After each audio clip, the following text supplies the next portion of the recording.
G'day everybody. This is the wrap-up of the first part of the kids D&D game. Basically the end of their first introductory session to the complex campaign that they're about to undertake. So what happened in the session, which was played over the week, over a course of a couple of days, was that they went back to the graveyard, the city of the dead, as they were pretty much instructed to. They began searching around and looking for things, and more importantly, missing a couple of key points, but it didn't really matter too much to the storyline anyway. They ended up going into a mausoleum that they had discovered was had been broken into recently. So they went down, and before they even got 5 feet, they sort of realised, whoops, we don't have any type of light source or anything like that, and it is quite dark down there. And it was as they were discussing what they were going to do next that they were attacked by a revenant. They realised that trying to fight it in the dark on some stairs was not a good idea, because only one of them could attack the revenant and the other 3 were pretty much doing nothing. So the other 3 got the smart idea eventually to back up out of the stairs into the just to the outside of the mausoleum, have the one who was engaging the revenant sort of entice him back up the stairs, and then all 4 of them could surround the revenant and killed it quite easily. Or so they thought. Anyone who knows revenants, well, they come back after a day. So they had gone back to the temple.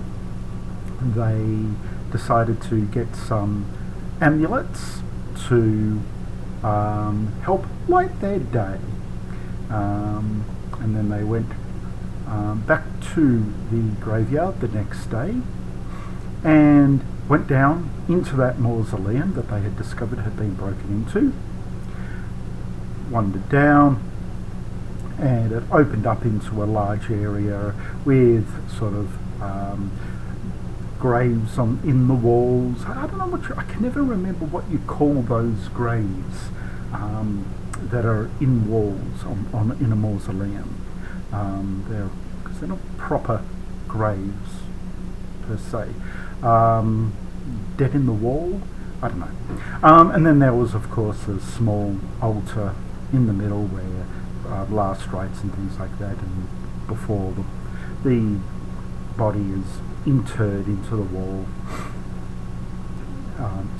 So they were looking around, and the revenant from the day before, which had reformed itself, attacked them.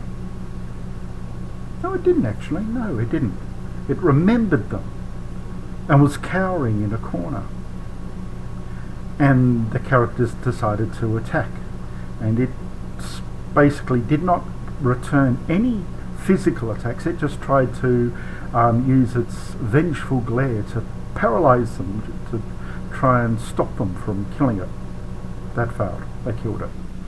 Then the characters found at the back of the area of the mausoleum they were in, there was a big wrought iron gate. It was locked and all that, but they decided to kick down the door anyway.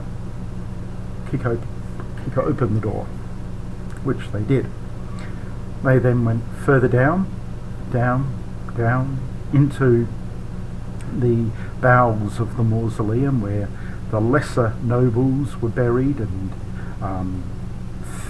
other family, and even some honoured servants. So, you know, the bit that doesn't get visited very often by the populace. Hence why the gate had been locked and had stayed locked for quite a while. Then as they were looking around, they realised, yeah, this isn't as nicely kept as the rest of the City of the Dead and the Upper Mausoleum.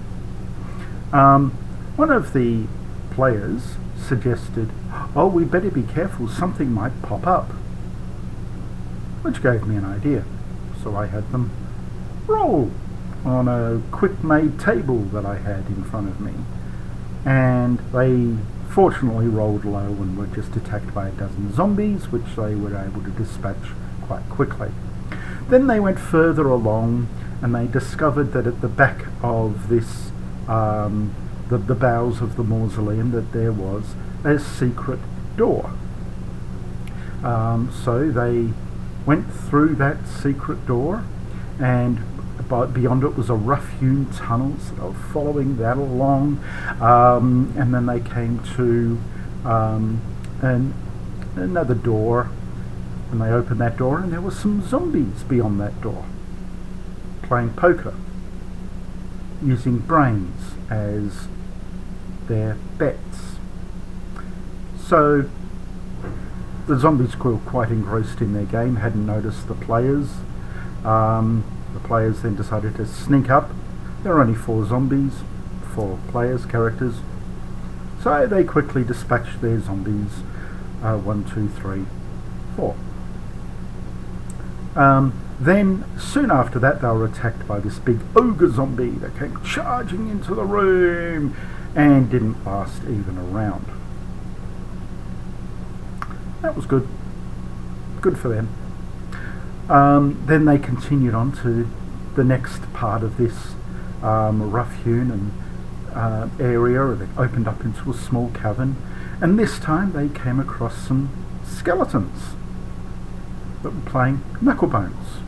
You know, good old the old name for jacks. Except that these ones were using their own knucklebones. Why not? Bit of fun. So they again quickly dispatched these skeletons, and soon after they did so, this big minotaur skeleton came charging into the room and didn't last very long either. These characters were getting used to using things like their divine smites and special attacks and stuff like that, so good for them. They were learning how to really think in combat. Then they continued on and came into a really dark room, and they used their own lights to help light up the room, and there were some shadows in the room. Shadows not being the well, you know, when you put light against something, a shadow forms behind it. No, these are the undead creature shadows. So they realised that these shadows were playing hide and seek in the dark. So they decided not to attack them, which is good for them, because then they didn't encourage the really big next undead to attack them from above. I'll save that one for a little later, I think, for them. So they found, they searched the area and sort of playing hide and seek a bit with the shadows themselves, and went on to and found another secret door, which they were able to open. And this time they were being very quiet, very stealthful, and they came into the other end of another mausoleum.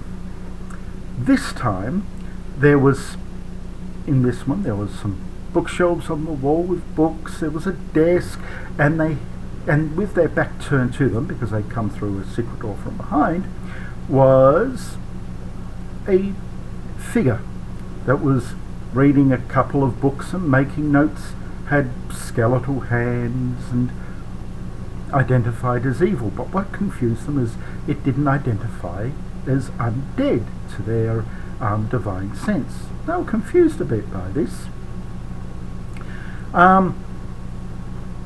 So they began making a bit of noise amongst themselves, and whatever it was turned around, cast a fireball at them. Well, why not? They were making noise, they disturbed his peace, and they had snuck up behind him. So he fireballed them. They pretty much shrugged that off, attacked this guy. He didn't get a chance to do anything else because they killed him very, very quickly, and they were wondering, hang on, something's not right here. We're meant to be fighting this big, evil, powerful lich, which is effectively a level 17 type monster. No, level 21. It's a CR 21. Yeah, level 21. It doesn't matter. Really high level. These guys are only level 4. So they're wondering, hang on, what's going on here? And then they sort of began to realize that there'd been a lot of misinformation passed around, and they began to realize it was actually by this guy, Kneds, who they discovered that they just killed, which was their quarry in the first place, who had basically, in an effort to try and make sure that he didn't get disturbed and bothered and pretty much snuck up upon like he was, he'd let a lot of information out that he was a really, really powerful undead, not to be bothered, was working with drow and all this, that and the other, when really he was just I think a 7th or 8th level necromancer who had come across this necromantic book written in drow, and was in the drow language, I should say, or undercommon, and was actually using a common to undercommon translation book to try and translate this. And that's where the thought of that he left information in undercommon or the drow language to say that he was working with drow, again to help the fact to not be disturbed. Didn't work for the poor guy. So yep, they went back to the church. The church was happy, of course. They'd done their job, they'd survived, and now they had these couple of books, this one written in undercommon and this rather rare book of translation. So the church said, well, why don't you take this to Candlekeep and see what the librarians there might think about it? And they were also offered horses to be able to get there. So then they were looking at maps and realised, well, we don't have to spend a whole month to ride all the way to Candlekeep, which was what I was expecting in the first place, because anyone who knows me, I do have some ideas for that road between Waterdeep and Candlekeep, and a couple of players have gone along that road before. And if they remember one of my favourite encounters there, it ties into something that happened earlier in the module. But then they decided, well, both are on the Sword Coast, there are boats that go there, why don't we just take a boat and save ourselves a lot of time? And there I am thinking, water encounters. So that's where I left the module for them.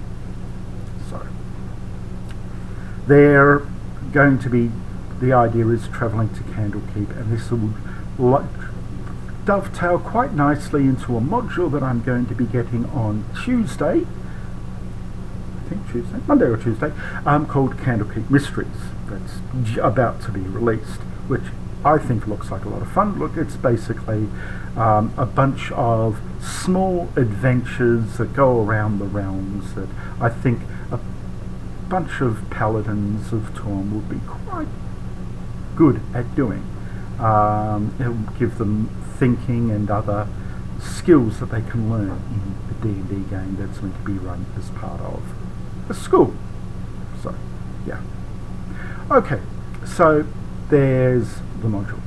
Now, special offer time. Haven't done this before, but I will now. For anyone who has actually watched this far into the video, I'm going to make a special offer. If you subscribe to my YouTube page and you need any computer help, and you bring your computer to me here in Alta Sierra, I will do it for free. And I will do any software problem solving, any other issues you might be having. I'll even give you instructions and do teaching lessons and things like that.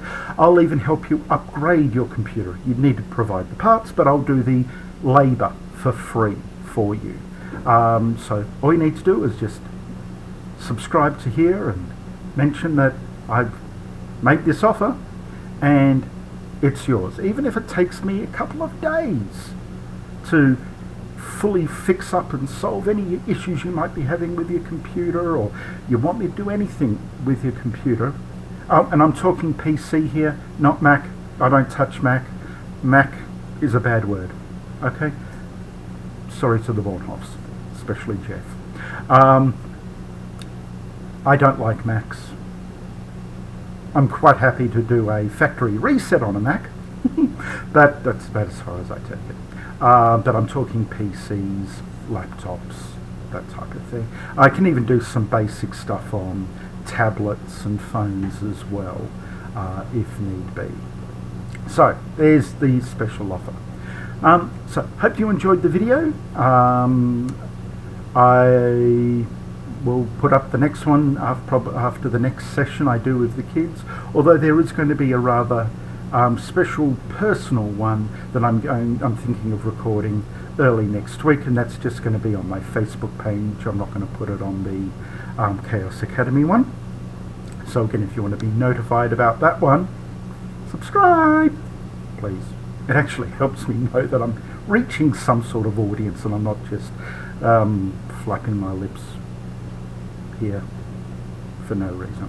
Okay, take care all, and I will see you later. Oh, and if anyone's going to want to go to Cosmic Comics, yes, I'm sort of half advertising them. They're my favourite little comic book store down in Auburn. I'm going to be there at about midday today with any of my kids who want to come along with me. So there we go. All right.